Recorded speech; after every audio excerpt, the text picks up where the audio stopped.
Баршаңызға қайырлы күн достар. Бүгінгі видеода осындай әдемі бұл жастықтың тігілу жолын көрсететін боламын. Видеоны соңына дейін қарап, пікір қалдырып қойыңыздар. Және де менің каналымда домалақ декор жастығы және де құрақ жастықтарының тігілу жолы бар. Қарап көріңіздер. Біздің жастығымызға осындай екі түсті блюр матасы керек болады. Және де розовыйымыздан 2-3 түк керек. Оны ақтың екі жағына қойып қосып тігетін боламыз. Біздің маталарымыздың барлығының ұзындығы бір өлшемде болады. Қазір маталарымызды тігіп алатын боламыз. Ол үшін алдымен түгіне қараймыз. Түгі төменге қарап жатып тұруы керек барлық матамыздың. Сосын ақ матамызды алып, осы екінші матамыздың үстіне беттестіріп қойып тігетін боламыз. Шетінен түзу тігіспен. Тігіп алған соң, келесі розовый матамызды да қойып, тағы да тігіп алатын боламыз. Дәл солай екі матамызды ақ матамызға біріктіріп тігетін боламыз. Енді осы екі матамызды қосып тігіп шығатын боламыз.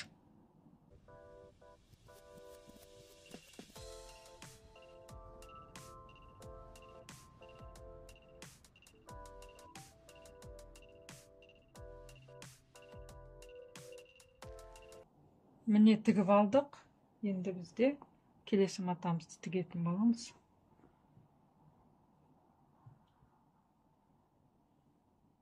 Дәл осы ақ матамызға қойып тігіп аламыз.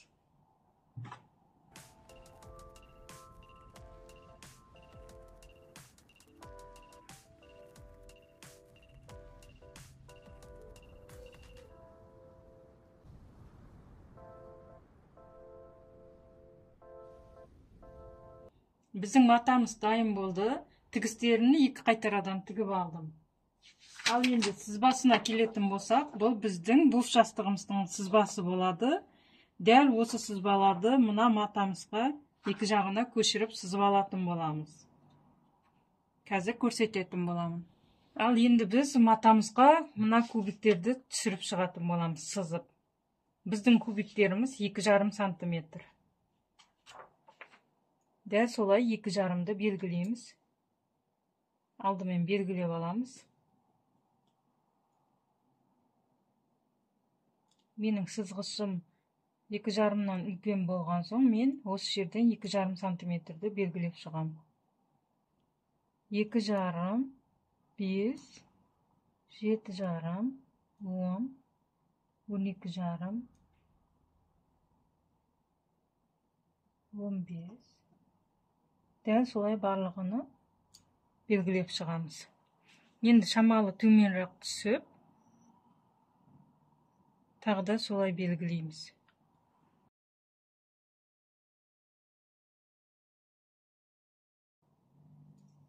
Енді былай сызып алатын боламыз.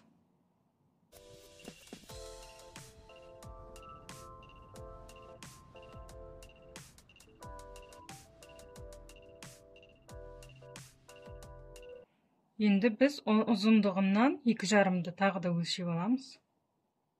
Бізде квадрат тура шығу үшін. Егер 2,5-дық линейка болса, ол оңай болады сызуға. 7,5, 10. Бізде мына схемада 5 қатар керек. 1, 2, 3, 4, 12,5, 5. Дәл солай 5 қатар сызамыз.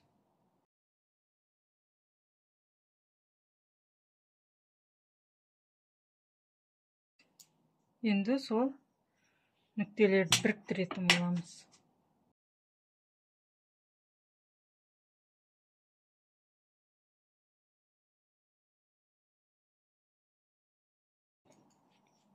Міне бізде 2,5-да 2,5 кубик шықты, квадрат. Енді дәл солай сызып алатын боламыз барлығын. Мына жағында дәл солай сызып аламыз.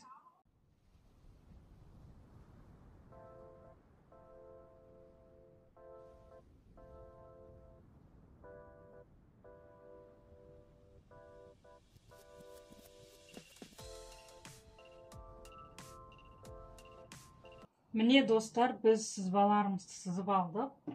Квадраттарымыздың барлығыны. матамызға түсіріп алдық. Осы сызбада квадраттарымыз 2,5-да 2,5 болып сызылды. Және де мына сызықтарымыз соңына дейін сызылатын болады. Осылар. Сосын біз барлығын мына жерлер тігіп болған соң, осы сызықтарды былай жіппен тігеміз ғой. Сол кезде әдемі болып, өзіңізге ыңғайлы болу үшін, бүріп тұру үшін осы сызықтар керек міндетті түрде. Ал енді квадраттарымызға мына сызбадағы осы сызықтарды сызып шығатын боламыз.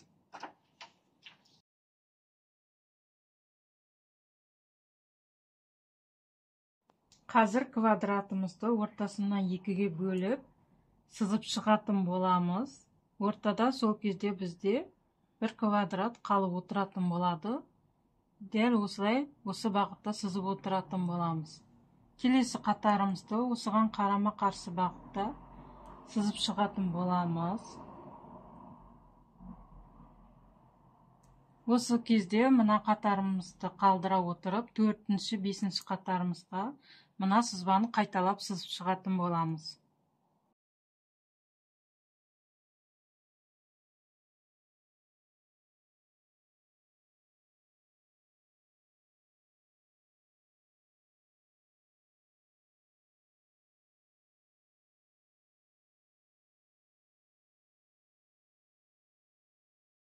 Біз барлығын сызып алдық, енді тігіп бастайтын боламыз.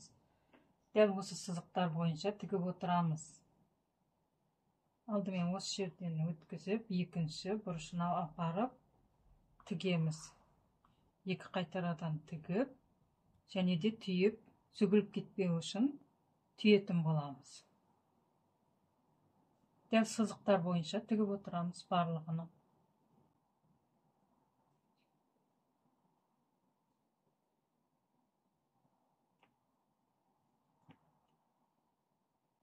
Енді келесі мына сызыққа барып, осы сызықтар бізге тігу үшін керек. Дәл сызықтар бойынша тігіп отыратын боламыз. Сосын ортадағы мына жібімізді бос қалдырып тігеміз, тартып қалмау керек.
Міне қыздар, мен барлығын тігіп алдым. Біздің тігістеріміз осындай зигзаг сияқты болып шығады. Ал енді мен аударып көрсетейін. Біздің мына жіптерімізді кішкене бос қалдырғанымыз себепті қазір көрсетемін. Міне біздің тігілген дайын түрі осындай болып шығады. Сосын біз міне осылай жасаған кезде тартып қалмау үшін мыналарды кішкене бос қалдырдық.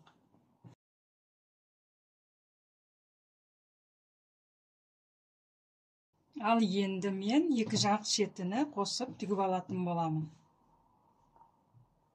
Мына жерін.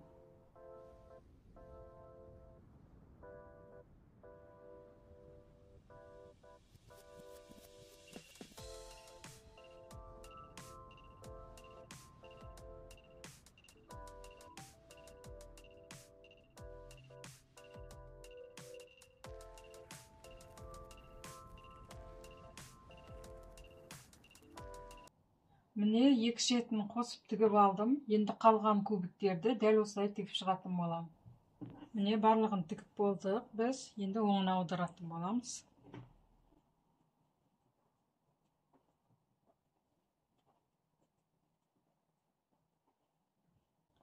Енді кезекте біз мына бөлігін тігіп аламыз, астыңғы бөлікті. Ол үшін мына сызықтар бойынша инені өткізіп тігіп отыратын боламыз. Міне.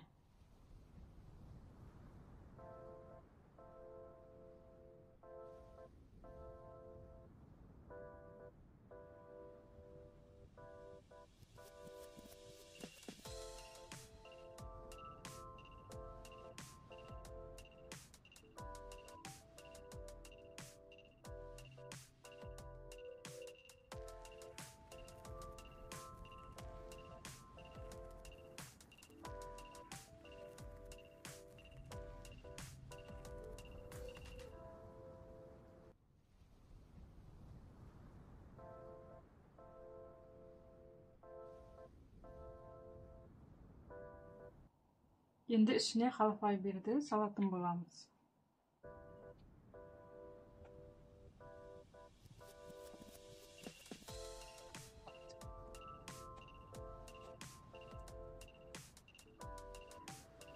Осылай ішін толтырып алып, аузын тігетін боламыз ине жіппен. Тігетін кезде мына узорларына қарап, бір бағытқа қаратып қойып тігетін боламыз. Сол кезде әдемі узорлар шығатын болады. Біздің жастығымыз әдемі болатын болады. Міне, дәл солай тігіп шығамыз аузын.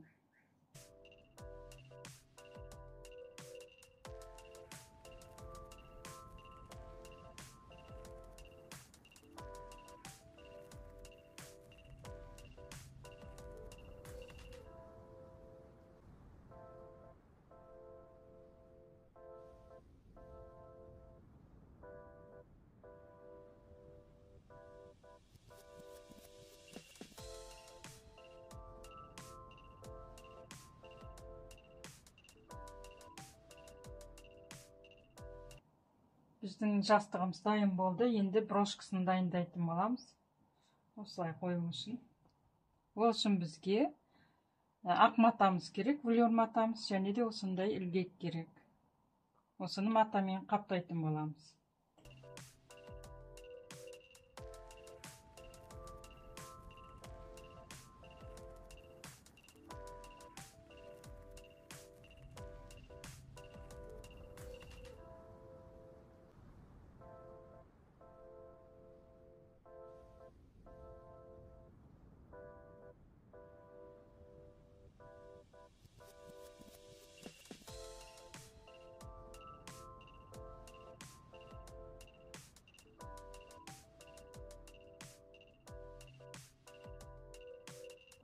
Енді брошкамызды тігетін боламыз. Ол үшін бізге осындай тебен ине керек болады.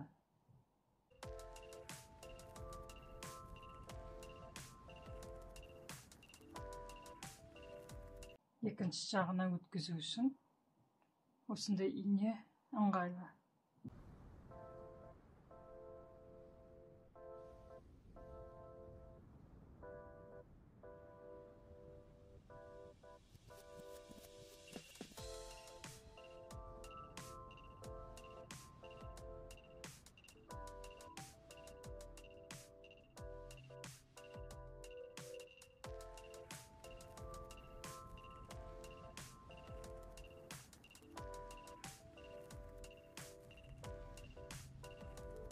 Міне біздің буф жастығымыз да дайын болды.